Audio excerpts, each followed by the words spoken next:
Hello, everyone. Good evening, good morning from wherever you are. I am in Asia and Singapore, so good evening from Singapore. My name is Sunny Mohanty. I'm the regional director of LATOKEN, and LATOKEN hosts VCTV, which is the Venture Capital TV. The big goal of VCTV is to connect investors like yourselves to startups and founders who are looking for help in terms of raising funds, in terms of scaling up, in terms of everything else that comes with fundraising. So thanks for your presence today. Today topic is again different from yesterday's. We cover different topics every day. We actually work towards making it very interesting in terms of the topics that we choose, which are very hot and very current to the pandemic and very much relatable of what we are going through and experiencing right now during the pandemic. So today we're going to talk about the trends in work, how work has changed since January or February 2020, and how has technology been a great part in influencing the way we work right now. So welcome again, Irina, Sergey, regular speakers. We have new speaker. Hi, Elena. Hi, Alonka. Sorry about that. Who has just joined us for the very first time from Netherlands. And finally, here you go. We have Louis, who just joined us right away. Right? Hey, welcome, Louis. Good morning. How are you? How's everything? Very good. We're just doing, I was just doing a bit of opening introduction about VCTV and the platform and what we do, and you just joined us in the right time. Okay. Oh, I can't wear a shirt like this anymore. It gets a little pixelated. Right. Okay, great. You look different, like a little white and bright. So welcome to VCTV. It's morning time. Morning time. Got it. And Arena, I can see the window. It's dark. So yeah.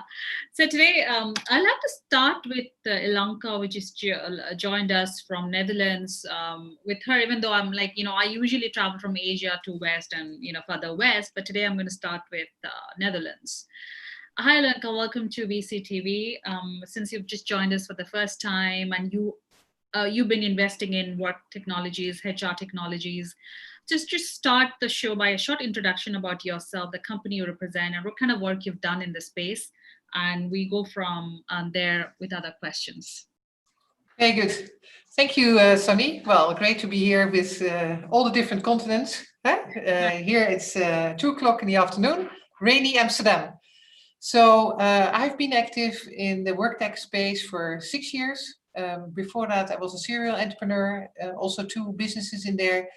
And it was Randstad Innovation Fund, which I founded together with Paul Jacquin 6 years ago. And Randstad is the largest HR provider in the world. We started their corporate venture fund. We made 20 investments since these 6 years, and in Europe and in the US. And we did 6 exits so far, and more to come. Next to that, we just started a new fund called Taptrove Ventures, and that's an independent VC. Randstad will be one of the LPs, and we are working completely focused on WorkTech and the whole professional journey. So how can you learn more efficiently? How can you plan your finances more efficiently? How can you find jobs in a different way? So very excited about this new phase. Wow, yeah. I mean, things have rapidly changed in the last few months, and we'd like to know more from you because you've got that expertise. Thank you, Alonka, and welcome to VCTV again. So next, I would like to go with Sergey. Hi, Sergey, and welcome to VCTV again. Hi, thank you for inviting me again. Are you in the cafe today as well? I see. No. It's just a patio I have. Right. No, so, it's at a home place. Yeah, okay. So please help introduce yourself for those of you. Okay. Yeah, I will try to be. With every introduction, I tend to being briefer and briefer. Okay, so I'm managing partner of Morphosis Capital Partners. We're a boutique venture investment and venture consulting company with offices in Singapore, Hong Kong, and Bangkok. We currently establish our footprint in US and Europe. So we kind of trying to cover the most interesting geographical areas for us. We are focused on early stage investments and sourcing the deals for private individuals with assets over about $1.3 million. So we are focused on early stage investments in digital only ventures. That includes WorkTech, RemoteTech, that includes actually HR tech, MedTech, but we're not into anything deeply involving deep technical researchers. But with everything digital, you can pitch us. Excellent. Digital only. So yeah. Thank you, Sergey. Thanks for that quick and short intro. And I really like the background as well. It's very bright and different. Thank you. And welcome to VCTV. So next, I'd like to go for Louis. And hi, Louis. Welcome to VCTV. I thought Arita was going to go first, but I'll go. Okay, just real quick. Okay, I've been involved, and anyone that knows me, they know my background a little bit. I've been involved in finance for over a quarter century. Been involved in technology for longer than that. At the core of things, I'm an entrepreneur, so I love getting involved in new things. Technology is our thing, AI, AR, VR, and collaboration platforms. And we're working towards the future. We have a lot of good things going on. And just on top of that, because I never mention it, no, sometimes I do, but I do have another show that I do, my own show, Money Never Sleeps, and I talk about all this stuff. So that's about it. Now I'm going to pass it to Irina so she can do her thing and so people can know who she is more.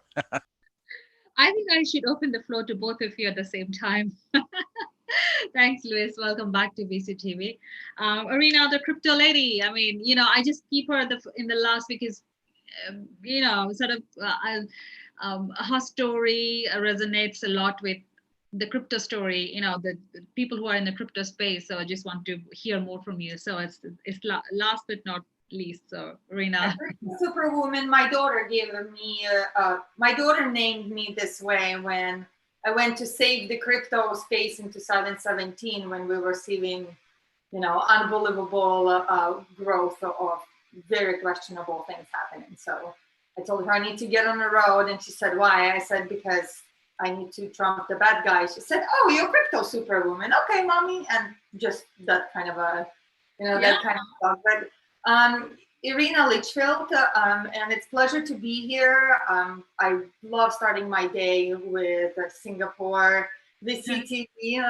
I really do. It's just such a great way to be active and ready. You have to deploy your executive function, your presence. It's 7 a.m. and it's just the best thing.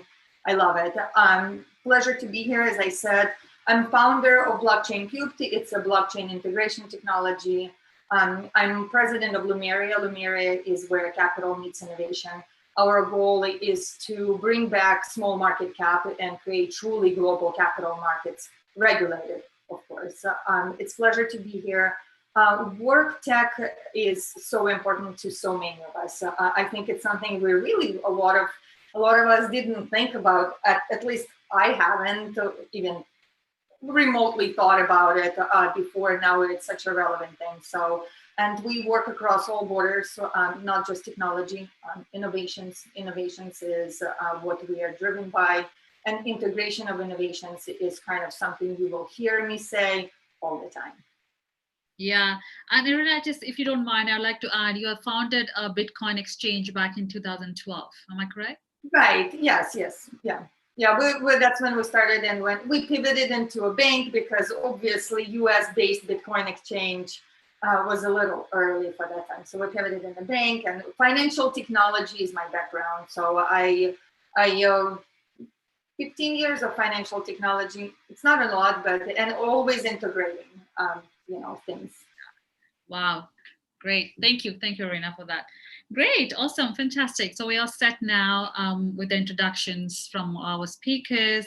I'd like to start at Alonka because she probably has a short time before she has to go to another panel, I guess. Alonka, we were discussing before we went live about, because you are only involved with WorkTech. Can you tell us like what's happening? What was the space before COVID-19 and what's happening after, like during the COVID-19? Like what has happened? What has changed? How has work changed in the couple of months that you've seen? And what technologies are getting adopted very fast and quickly to support that kind of changes in work that we're seeing today? I think you are on mute. We all know that work has changed tremendously, of course. And especially because you're working from home, half in the office. So you have all kind of hybrid models which are now emerging, or the completely remote. Mark Zuckerberg also said that 50% of the whole of Facebook's employees will be working remotely and not on campus. He was always very much in favor of campus. So what we see is that the technology, what we've seen before COVID, is that the adoption of technology was happening, but the COVID has just changed that tremendously in a positive way, and especially some kind of technologies. So if you look at video, use of video interviewing, collaboration tools, if you work from home, you're forced to use technology in an exponential way. So if looking at our portfolio, and it's good to be in tech during COVID, because you see that a few companies get exponential growth during this period. And then, of course, the question is that only because of COVID, or will it stay like that? And we think it will stay. So what we've seen during COVID, we didn't make any new investments. So you asked that question to me before we went live. But exits have been really dramatically increased. The interest in our portfolio companies, and people see the momentum to grab it, combine, and especially collaboration tools and ways of working more efficiently together. We see in the future a great opportunity to invest in. Right. Okay, so that's a good start in terms of introduction. We're going to go with the next speaker. I'll come back to you with the technology aspect later. Thank you, Alonka, for that. Next, I'd like to go with Sergey. Hi, Sergey. Yeah, let me unmute it. Okay, so I think I'll divide this question into two parts. So first one, how the technology changed, if it changed our lives or whatever it is. I think that I won't repeat any obvious things. It's just what we've seen currently in the startup scene and the venture capital scene. There is a higher interest in obvious demand for any remote work apps, technologies, platforms. There is a growth of educational platforms. But what we also see, unfortunately, is a bit of a lack of innovation. I mean, they simply copy each other, saying that, okay, we now present a online education platform. Let's say, how is it new, right? So I'd agree that I think our attitude towards remote work changed, though I think many of us who were in digital, I mean, we haven't seen that much of a change, because many of us used all these platforms before. Even some of us used this, like I probably used Google Docs already 10 years or more. So but for a lot of people, that's how it forced these changes. And you need to remember that investors, also these kind of people, I mean, when they saw these changes happening, when they saw the growth of remote, when they saw the need to be able to work remotely, that's when their attention went towards the companies that present these services. So it's not just about Zoom. It's about many other companies that make our work more smoothly and seamless. So if we see currently the highest valuated Silicon Valley companies, there are several of them that provide, either it's either a very interesting company, Miro, that's provide whiteboarding, remote whiteboarding services.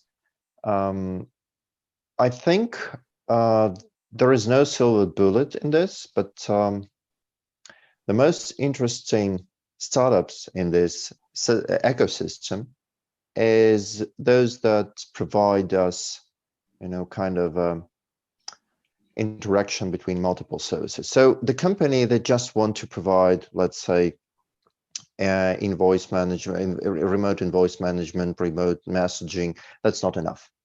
So what I think is the future is with those companies that are already integrated with some of the corporates, so that already have connections, that already been able to sell their technology to the companies that will be using them, or to the users that will be using them, and that will provide as many integrations with other services as possible.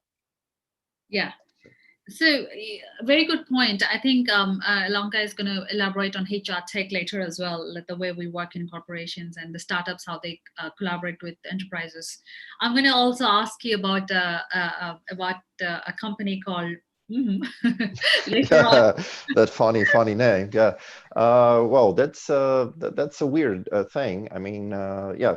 Despite the name that pronounced, they say like or something like that. So it's 2MH and 2M's again.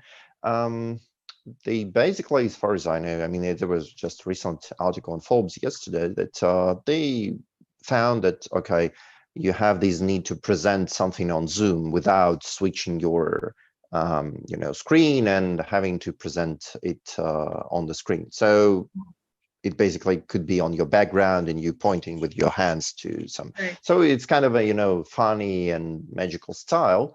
But what I invite venture capital colleagues to discuss about is first of all, this company is currently valued at about $100 million.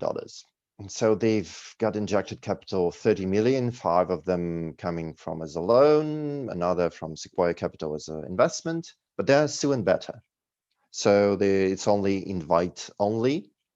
And so I have like 2 things I'd like us to think about. First, is it really worth for a company in this space still to be like invite only? Because that creates a sense of exclusivity, right? And so they already claim they have about 100,000 people in their waiting list. Right. Wow. Yeah. So it's invite only, right? So someone needs to approve it. So you kind of so it's okay. So it's kind of an economy of not assumptions, but okay. Yeah. You're waiting for something to happen, right? So, and another thing is it a good valuation at this stage? Because we all know that's currently like a Series A, and they're still in beta. Will they have troubles at the later stage? Because we believe that it might pose a serious, problem for them to be funded at the next stage.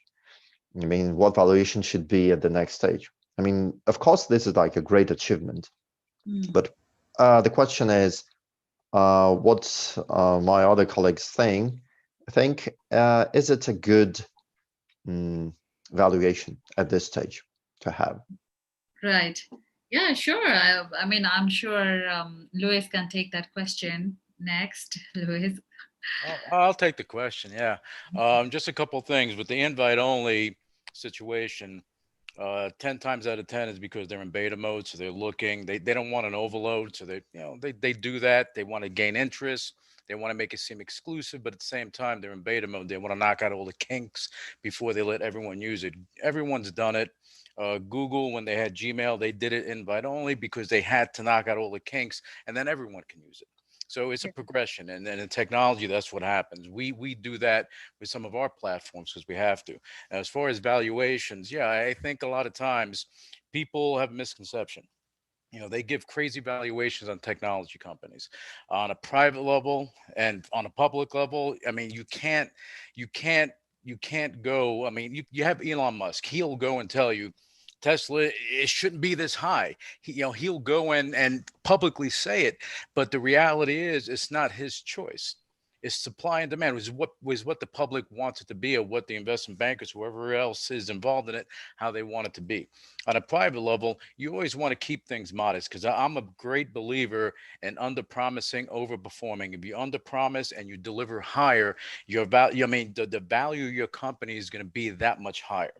Okay, so, but if you have your valuation so high, that's a high mark, and you can't. How are you going to reach it if your revenue stream's not there? If your margins aren't there? If all this stuff doesn't line up, you can go and all of a sudden, boop, you fall off the tip, because now there's no interest from the market. There's no interest from the street. They're not interested in backing your company.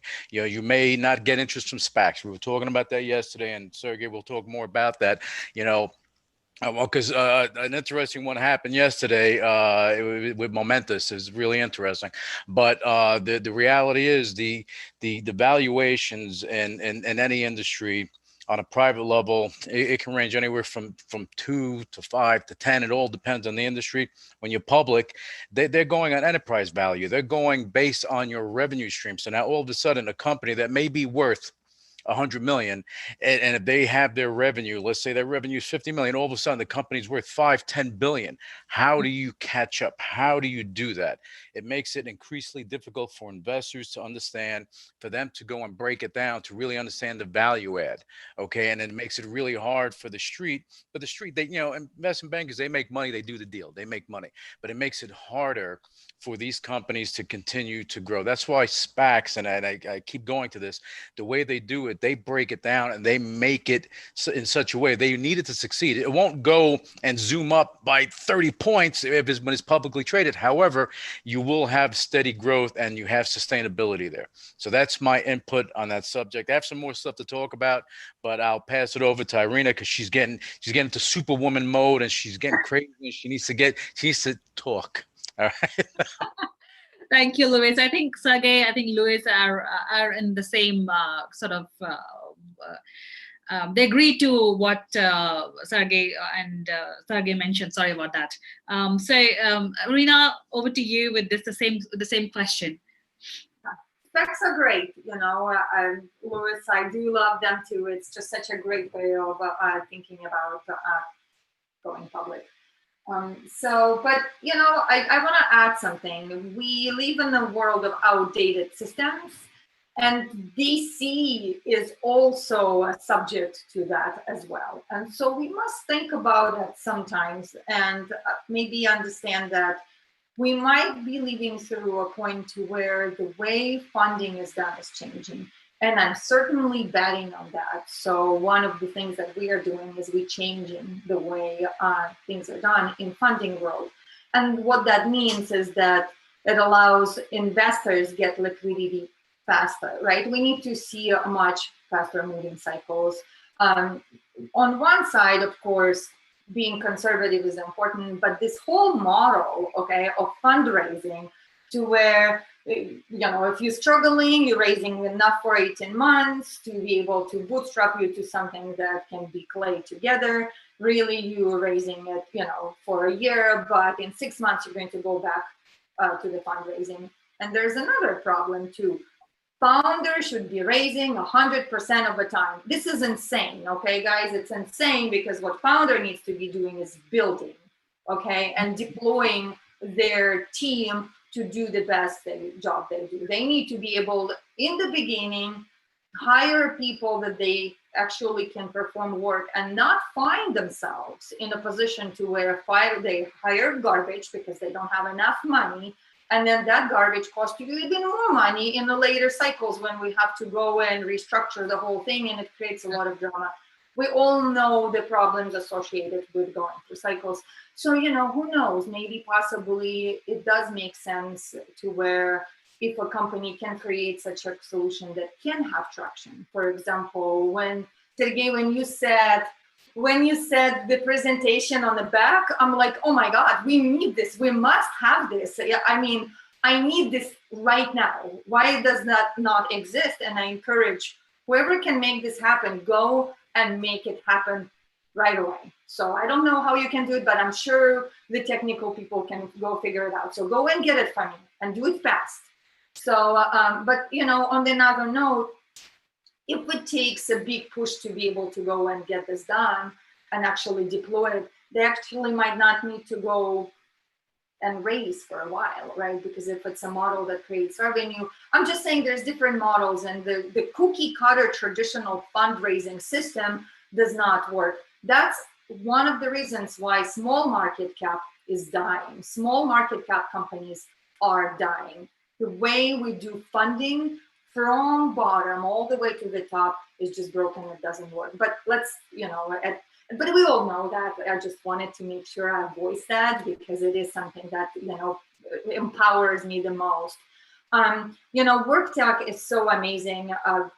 I feel that what we are seeing now here in the US is this balance of people, of teams that are starting to figure out, okay, while remote is great, but how do we create that personal connection?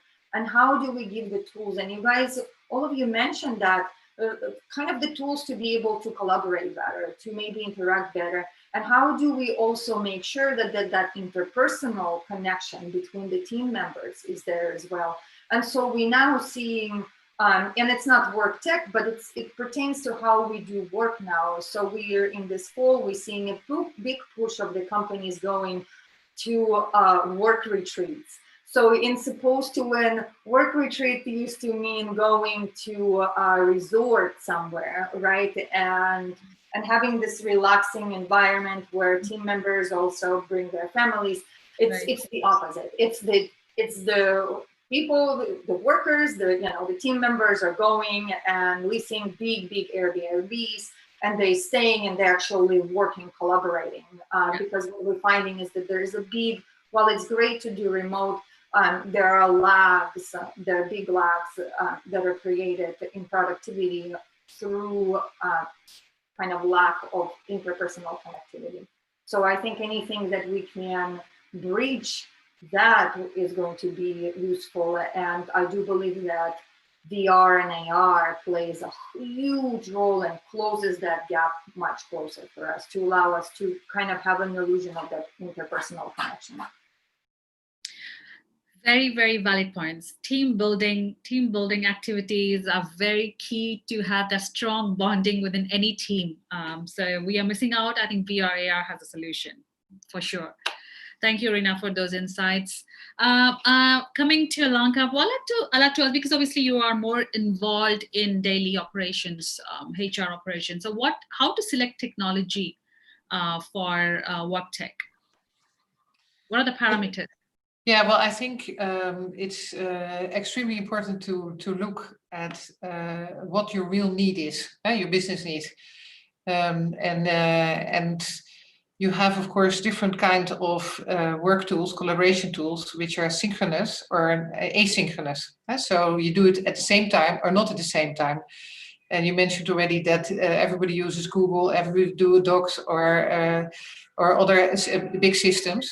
So first of all, you need to see what the current systems can solve, because there are a lot of, and then look what the target group is. You want to, or then we have some in the background. I cannot do anything about that. That's from the street. Okay. So we have been looking deeply into this, and you have certain systems which are integrated with these big platforms, which everybody, it's a big pre. Also, if we invest, it's always because it's integrated, easy to integrate, and on top of other things. But then also it's very important to what kind of problem are you solving, and are you only going to mimic, and I also heard the other panelists talking about this, are you going to mimic the current process, or are you going to really replace and do it very differently? And that's the exciting challenge we are here for, that this whole new situation gives you also the opportunity to rethink your processes.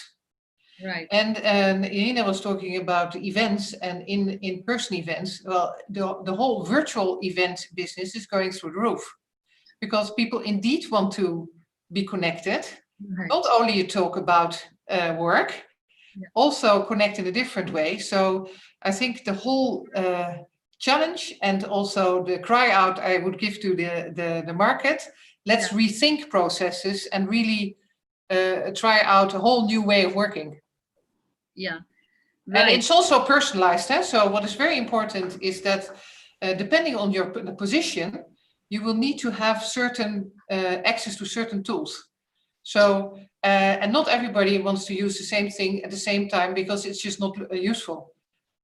Yeah, it's very good points. I think with regards to events, I think we've seen. I think the only way we can keep the same kind of vibe is probably through AR VR. I'm just thinking, but yeah, thank you so much, Sri Lanka. Next, I'd like to ask Sergey about what kind of technology are getting adopted very quickly to enhance the way we work today. I mean, because the way we work now or today is totally different. I mean, it is different hugely. I would never be sitting in front of Zoom with people from various parts of the world right now and doing a conference sort of session. So, Sergey, what are your thoughts on that? Oh, honestly, I would not think of anything wild simply because, no, I'm not, like we said, I'm not that much of a believer in VR as much as I wish to, simply because I know that people very slow in accepting, all these new technology, especially if anything requires you a headset, any additional gear apart from what you already have, right? So I think the world shifted to digital transformation quickly simply because it was, I mean, it required only the usage of the tools that we already have, or just buying a new laptop or monitor or a webcam. So anything else that requires any additional stuff apart from what you already have, that might be an issue. We had a case because we have a big technical partner that helps us vet technical deals in startup sphere. It's called Nephosis Apps. It's located in Bangkok. It's like about 100 people working there.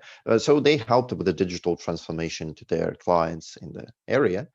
And what we've seen that actually the companies, the big corporates, they were not aware of how to transfer all the things to be remote. They wrote protocols for them during like 2-3 weeks to help them move their processes to digital.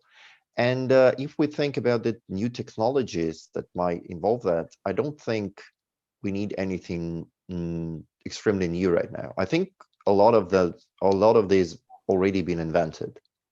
What it requires is wrapping them up in a proper manner to being presented as a product that could be easily understood, not only by visionaries that can tell you. I mean, that's the example, right? So I kind of understand why this company with a weird name got funded, simply because when you just say I can present something behind my back and it doesn't require anything additional stuff, just uses my webcam, then it's quick to understand. You kind of quickly realize how you can use this, and then it grows from this, but from a small thing. When a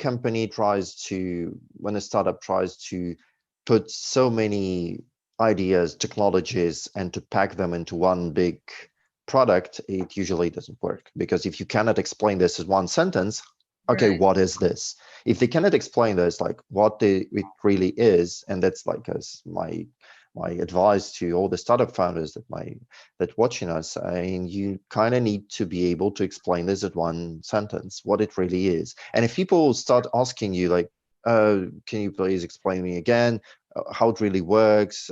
What's this? And maybe it's not the right explanation. So it should be simple. I mean, so what I believe in technologies, it's kind of a blend of what we already do with the technology that enables us to do the same thing online. So Right. like this, like presentation in your back, or if it's like more simple things when you do, you know, online whiteboards or anything else, then it's so it should be easy to understand and digest for everyone, especially also for investors, which are a lot of them are not very technical savvy. I mean, they are still kind of conservative in some things. So that's the point. Interesting. I agree totally that technology is meant to make things simpler for us to use, not complicate. This particular startup, valued at $100 billion US dollars, how is it different from the virtual background that we have with Zoom? Like Zoom also has 3D backgrounds, right? Well, okay, I'm not, we should say that we don't have, probably unfortunately, we don't have any like interest in this startup. It's, I mean, in Zoom background, it's either you, I mean, or something you're presenting. So their idea is like makes your presentation background with yourself, so you can actually and make it in a funny way, so you can even present something to your friends and family, not just business presentations, right? So you can be able to mix something that is that you're presenting with yourself, being like an entrepreneur and showing some things that are in your background. You know, like a bit like those guys that forecast the weather, but they don't Yeah, usually see it. got So it, got it. But yeah. you don't need that, right? I mean, how does that make a difference? We can easily do that, this communication in Zoom. I mean, this just my perspective. I don't know. Well, it turns out that people are kind of, you know, waited for the thing to happen. I think what people really need is a funny and variable way of showing something by themselves, by using their hands, by using their gestures, by being a bit of an entrepreneurs and presenters. You know, it's a bit of a show, right? So I think, I don't know how this startup will grow in the future, because this, as far as I know, if I'm not mistaken, the startup founder was running, he's known for Evernote, which a startup some of us might well remember. The Evernote, it's, you know, these online pinned notes. So if you remember by the, it was Right, very right. famous at some time. It was very famous. And unfortunately, this startup didn't work out. I mean, in terms of profitability, in terms of revenue, it still works, it still lives, but it's still a question how it may go further, because it's not, probably no one remembers it right now. But Evernote was a big thing, right, for like 5 years ago, something like that, even before that. You know, these post-it notes that are online that I can write on them. And Yeah. that's the thing. I mean, you should keep in mind, every VC is keeping them in mind, that some things simply, even if they sound cool, they look cool, Yeah. they might not work out. Yeah. Simply because, well, maybe people are not ready to pay for them, or there's not enough synergy to put them in other spaces. Well, about paying, like a funny thing, who of us remembers when WhatsApp notoriously tried to charge $1 for every Yes, user? we do remember. Yeah, everyone, like a lot of people forgot about that, and they think it was a big failure when they tried to do that, and people started, you know, to delete their apps, so they Yeah. quickly reversed it, and they realized that, okay, it shouldn't be, you know, pay for service, right, model, but there should be a synergy. That's why WhatsApp currently in a Facebook group, right?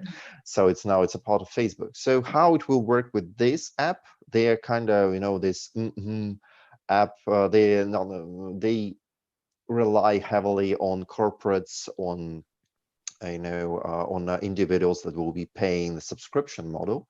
Right. We don't know that. Yeah. Don't know. So, but let me pass the word to my colleagues, Yeah. because I'm already talking too much.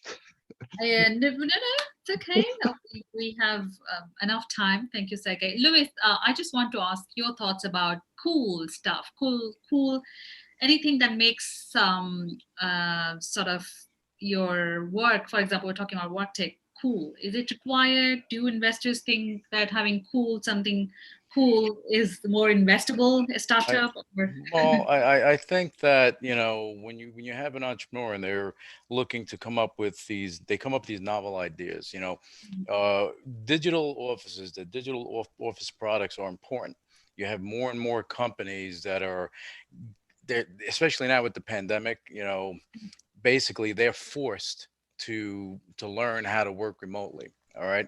So at some point in time, there's going to be a balance. You're going to have, you know, you go to the office and you work from home, and you're going to have that balance. So the incorporation of that digital office that crosses both lines is has to happen. These novel ideas that someone comes out with, a gimmicky platform for something like that, but it's one dimensional. It's a one trick pony. Those things, unless they can integrate into something else, they're going to fall out. They're going to go out. Like, you know, Sergey has mentioned this, ha ha, that whatever that company is, that's a novel idea.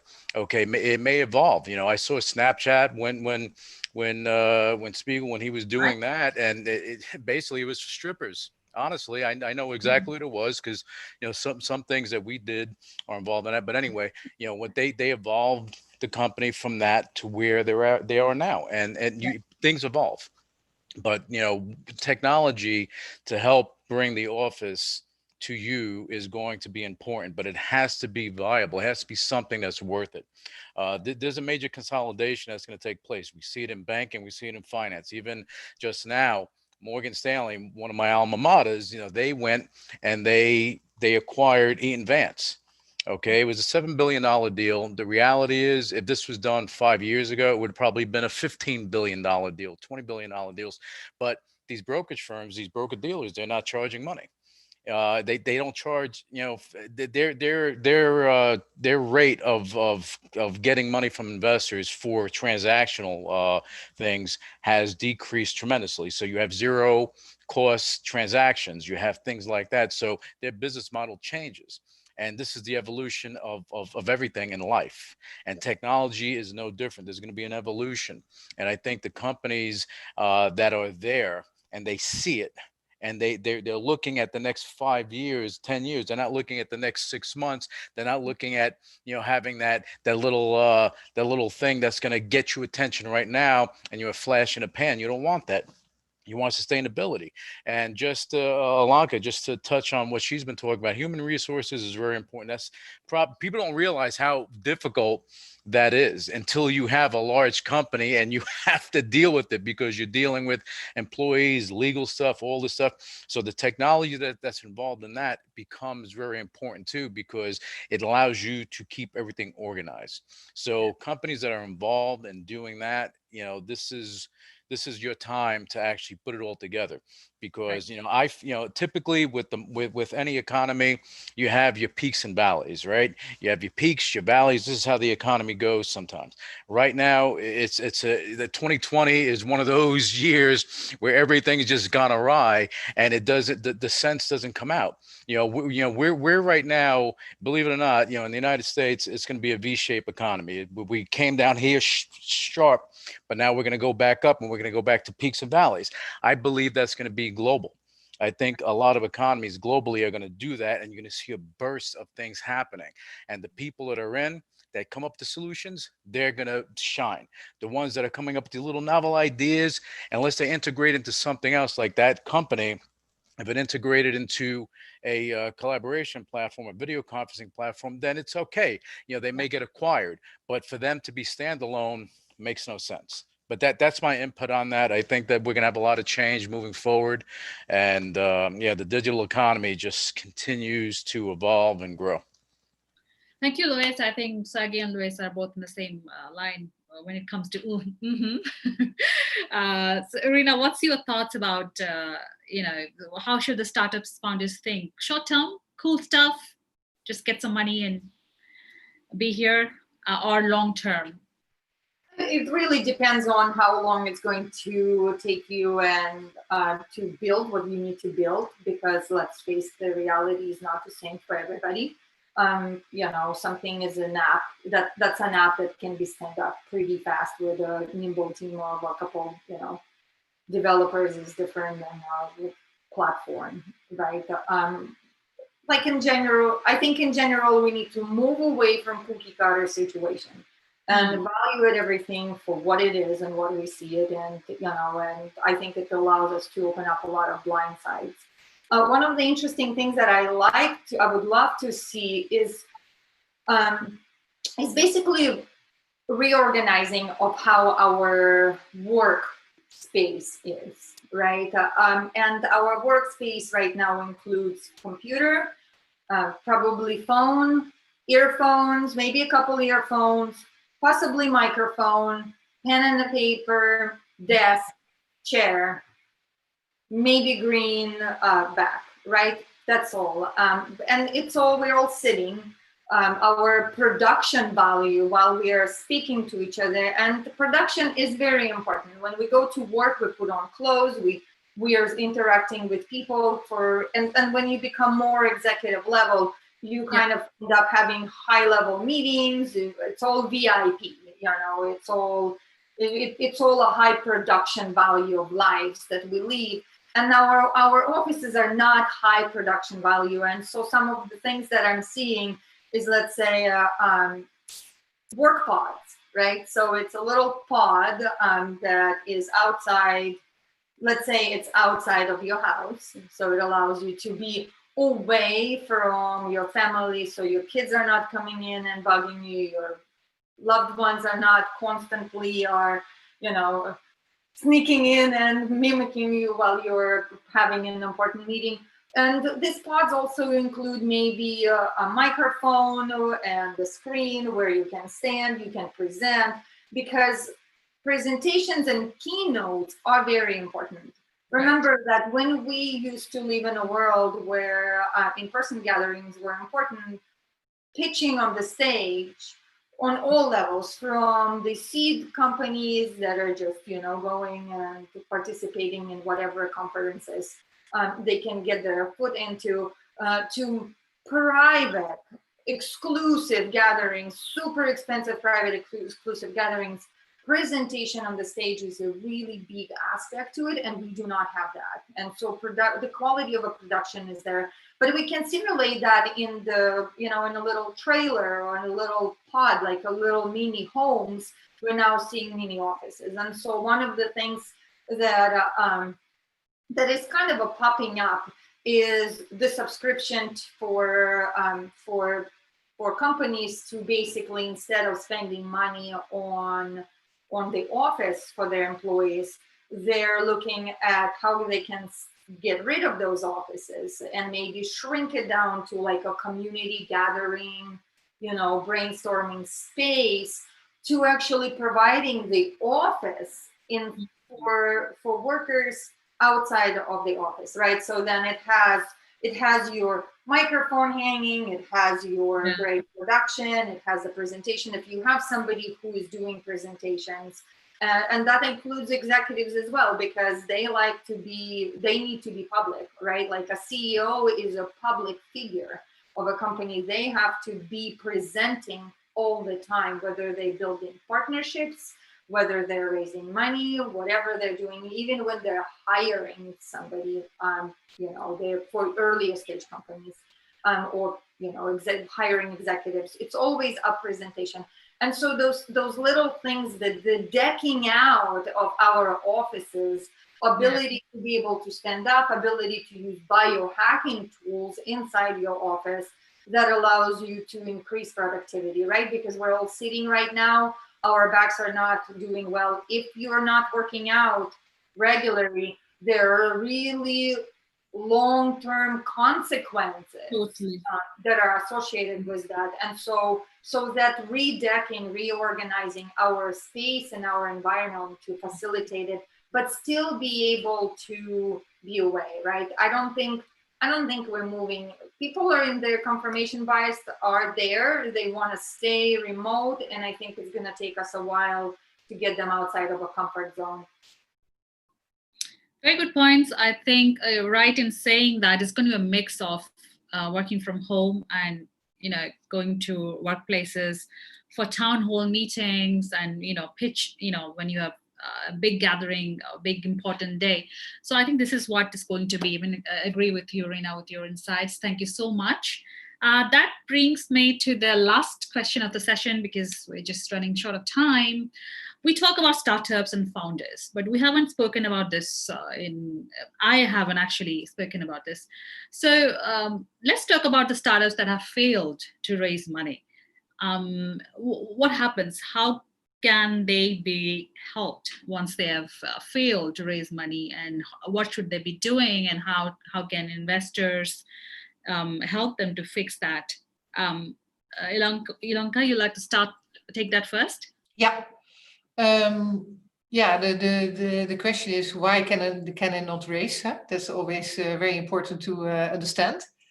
And it might be a market timing, that the market is just not ready, and the product there's not a good product market fit, which is often the case if you cannot raise and the traction is not high enough. Well, it's working with the entrepreneur, looking at the options. If you cannot raise, then you have to bring down your burn. So you see how you can do that and still have a sensible business. And then look at other options. How can you sell the business over time? And of course, we are in a very specific, in the whole WorkTech ecosystem, so we know the different players. And also when we invest, we always think, where does it play in the ecosystem? So where would be the potential exit, and what is the strategic value? And you just analyze the business together with the entrepreneur and see who is using your product, who has the most traction, for whom could it be the most strategic value, and try to sell the business basically over time. Or you wait, it's also possible that you scale down, you know that you have to tweak the product, and you see a real opportunity to tweak it around, and then go out a year later or 2 years later, if you can allow, because that's also possible that you generate enough cash at the moment. Very good points.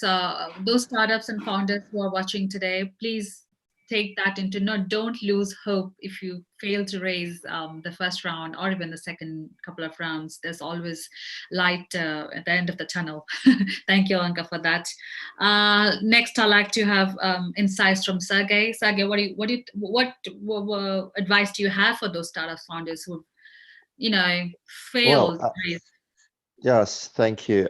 So we actually work with these startup founders because we have like a consulting branch, but it's not just for startup, because this problem might even be one of the recent companies that work with, a big development company, like a real estate development company. I mean, these kind of companies still need the money to go, and there's in this time of pandemic, right? It's kind of difficult for them to find this money, and their needs, they might need to be. So what I try to say, it's irrelevant if a startup founder or a big company are in need of money. The attitude should be the same. What I'm trying to say is, okay, they need to revamp their business model. If they need to approval of their shareholders for their new strategy, if the shareholders need to give them more money, if their current investors need to give them more money, or they need to raise them from somewhere else and they cannot raise it, it's basically the question first of their strategy that might be not up to date. They need to revamp their business model and pay attention to their actually acquisition costs. How much does it cost to acquire one customer? So there might be, problems in their business model in terms of for example, they're growing that fast that they're acquiring customers at too high a cost. They pay too much to get these customers, and these customers actually not worth to them that much in terms of revenue. So my advice would be, we're great believers in terms of tweaking and be able to fix. I wouldn't probably that much vote for returning in a year or 2 years time, simply because the world moving that fast that your solution might not be, you know, relevant after 2 years. You need to revamp it completely, and it's like rebuilding from scratch. So advice in this case would be, yes, first thinking of a business model. Think of your exact pitching to investors, because your financials might be looking bad. I mean, in terms of some founders mix their own private finances with corporate finances, and when investor sees that, that's a no-go. Because if investor cannot understand where the money come from, what are the cash flows, how they actually distributed. So in this case, founders need to hire some financial consultant to fix things and to make your financials look very good for investors, so they can easily understand what's what. The third part is probably your, you know, your shares, how they distributed, because there might be a problem. You need to get this feedback from investors why they are not investing. Some investors might actually saying you to that there might be, you know, very complicated share structure. For example, I've been so many times approached by startups that are on their pre-seed stage and they've already parted with 30% of their equity. That's no go. I mean, who can invest in a startup that already got parted with their 30% equity at the pre-seed stage? Because there's no way. I mean, founders cannot be diluted more than 15% at this stage, Right. and it's like already 30. So at the next stages, how they're going to raise money. So for investors, that's the question. If they just buy like a 10%, but what's left for their other investors to come in? They don't want to see their founders diluted that much until Series B.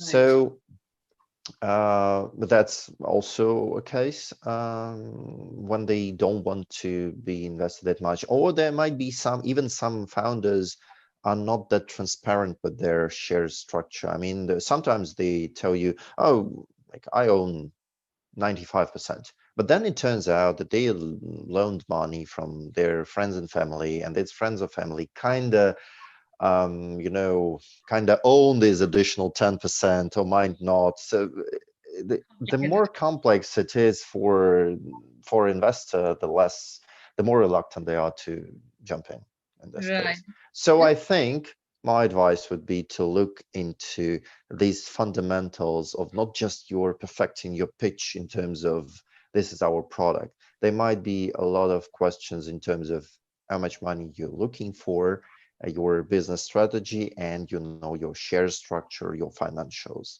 There is a very important. Keep in mind, the product is not only your what you sell. I mean, what you sell to your customers. The product is your company, your team, themselves for the investors, because they invest in the team, in the product, in the company's structure, right, financial, everything else. So everything should be like transparent and understandable in this case.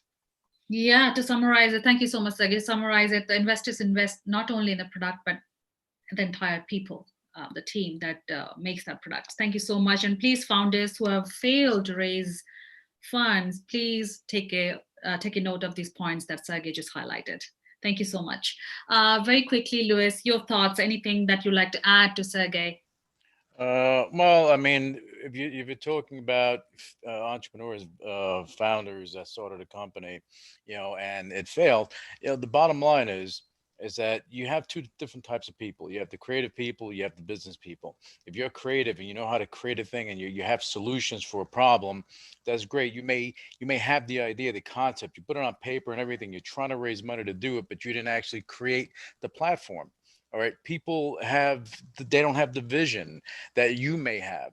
Creative people, I realize they have this fantastic, because I'm a creative person too. I have this fantastic vision, but I'm also a business person. So now I can break it down to reality. So you have this great vision of what you're going to do, but they're not understanding it. So that can be a reason why you fail. Okay, but you also have to have someone that has business sense and get them involved so you can go and do that. And if you fail to raise a capital, What I would say is, if you haven't built it, build the damn thing, make it happen, make it work, show what you're doing, and then people will believe. You build it, they will come. That you have to see it. But now, if you've done that and you hit a brick wall, then you may want to look at how you can integrate into another platform, another company, how you can do that in order to gain value. We deal with companies like that all the time. And Sergey mentioned something with equities. I was laughing inside because I've come across people that come to me and they have the greatest things since sliced bread, the greatest company, greatest everything. And the story sounds nice, but then you get down to the brass tacks and they say, well, we're looking for X amount of dollars and we're going to give like 15% of the company for this and that. But then you find out they already gave away 70% of the company. So now where's the skin in the game for the founder? If you have no equity, what is your motivation to make that company work? Nothing.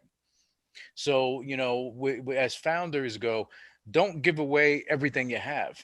Okay. Hold it tight, keep things real. And if things don't work out, you know what? You can find someone that maybe you can integrate into their platform. You can reach out to me because we speak to companies like this because they may have something that would work with something that we have, and we invest in people. We invest in people. Okay, technology, yeah, you is there. Just got to put it together. You get the right people, they're going to be loyal with you. They're going to be loyal with you today, tomorrow, in 10 years. You're going to grow together as a team. Teamwork makes the dream work, and that's the way you got to look at it. But that's my input on that. Don't give up. And again, just because you failed to raise the capital doesn't mean it's over. Look for a group, someone that you can connect with to make things work. Great points, Lewis. Really great points. I mean, obviously, everybody is emphasizing on the people, investing in people. So, Rena, very quickly, what's your additional insights into the question? I'm going to be a little bit of a cold shower here and say, if you didn't raise money and you've done the things that you were advised to do and you just tried and there was no product market fit, sometimes it means that you just should be done with that idea. Okay, not every single business is applicable and needs to exist. Okay, so just saying, most of businesses do fail. If it's going to fail, you want to know that it fails earlier than later because it's going to save you a lot of money. And if you have collected money from your investors, it's going to save you a face in front of them too. So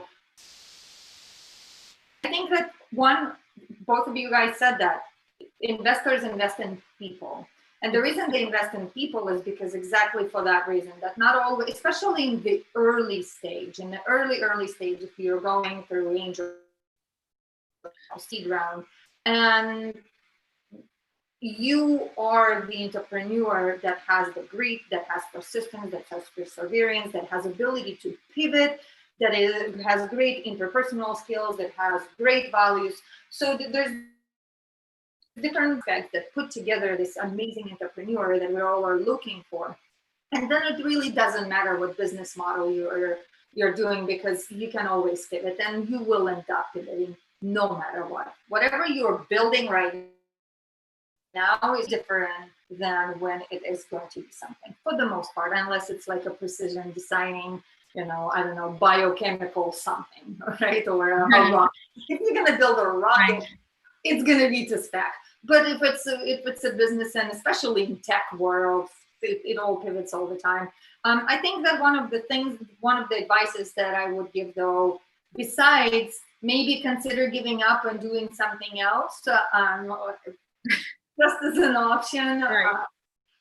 Actually see if you followed up with the investors on their advice, right? So I think that's one of the ways you can kind of rewind yourself and see, okay, I've spoken to these investors. This is the feedback they gave me.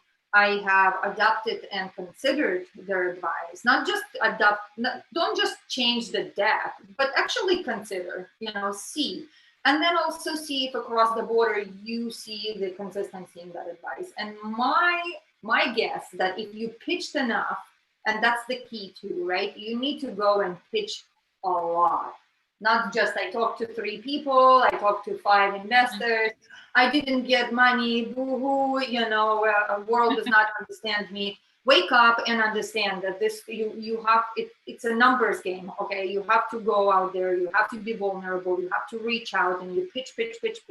And then you adapt and learn from what you receive back, right? So if you didn't receive money, you certainly did receive an advice. See if you can follow up on advice, change your practices, and then go back and pitch again.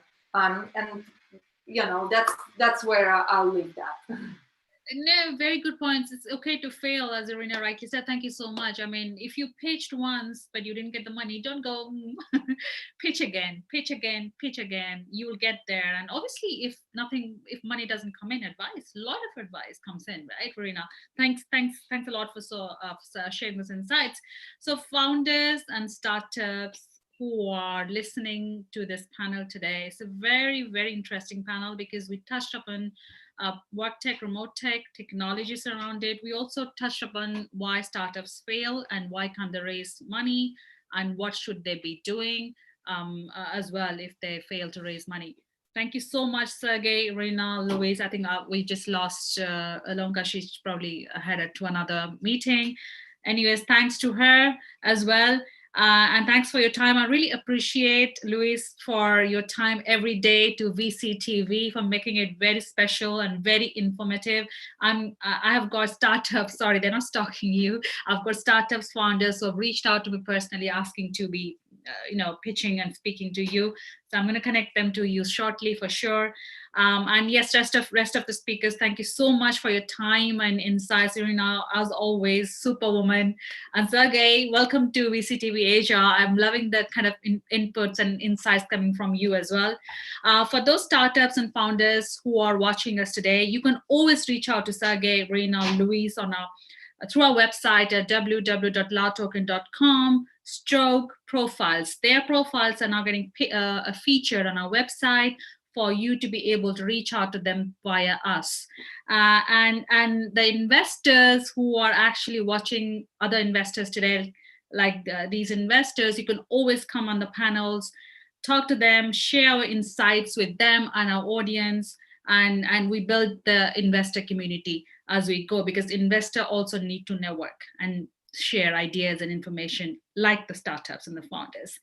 So that brings us to the end of the show. We host these shows Monday to Friday, Asia time, Singapore, US time as well. We cover different topics. Today was WorkTech, tomorrow is going to be MedTech, and so on and so forth. Please go and check us out at www.latoken.com/events for all the forthcoming events and select the one that you'd like to be a part of. And please reach out to my colleagues, Carol and Maria, who are going to help you facilitate that. And thank you so much. Have a great day, Reina, Luis, Sergey, and let's stay in touch and stay safe and stay connected. Thank you so much for your time today. Have a great day.